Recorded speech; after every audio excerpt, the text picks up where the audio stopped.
Hi friends, എല്ലാവർക്കും Malayalam top കോർണറിലെ പുതിയൊരു വീഡിയോയിലേക്ക് സ്വാഗതം. ഇന്ന് നമ്മൾ നോക്കാൻ പോകുന്നത് ലോകത്തെ ഏറ്റവും കൂടുതൽ സ്വർണ്ണ ശേഖരമുള്ള 10 രാജ്യങ്ങൾ ഏതൊക്കെയെന്നാണ്. അപ്പൊ നമുക്ക് വീഡിയോയിലേക്ക് കടക്കാം. 10ാം സ്ഥാനത്തുള്ളത് നെതർലാൻഡ്സ് ആണ്. 612.45 ടൺ സ്വർണ്ണമാണ് നെതർലാൻഡ്സിന്റെ കൈവശമുള്ളത്. ഇതിന്റെ വിപണി മൂല്യം ഏകദേശം $43,602 മില്യൺ ആണ്. 9ാം സ്ഥാനത്തുള്ളത് ഇന്ത്യയാണ്. 822.09 ടൺ സ്വർണ്ണമാണ് ഇന്ത്യയുടെ പക്കലുള്ളത്. ഇതിന്റെ മൂല്യം ഏകദേശം $58,527 മില്യൺ ആണ്. 8ാം സ്ഥാനത്തുള്ളത് ജപ്പാനാണ്.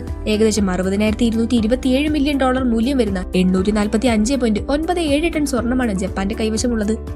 7ാം സ്ഥാനത്തുള്ളത് സ്വിറ്റ്സർലാൻഡ് ആണ്. 1040 ടൺ സ്വർണ്ണമാണ് ഇവരുടെ പക്കലുള്ളത്. ഇതിന്റെ വിപണി മൂല്യം ഏകദേശം $69,495 മില്യൺ ആണ്. 6ാം സ്ഥാനത്തുള്ളത് ചൈനയാണ്. ഏകദേശം $1,61,071 മില്യൺ വിപണന മൂല്യമുള്ള 22,062.45 ടൺ സ്വർണ്ണമാണ് ചൈനയുടെ കൈവശമുള്ളത്. 5ാം സ്ഥാനത്തുള്ളത് റഷ്യയാണ്. 2,332.74 ടൺ സ്വർണ്ണമാണ് റഷ്യയുടെ പക്കലുള്ളത്. ഏകദേശം $1,66,076 മില്യൺ ആണ് ഇതിന്റെ വിപണന മൂല്യം. 4ാം സ്ഥാനത്തുള്ളത് ഫ്രാൻസ് ആണ്.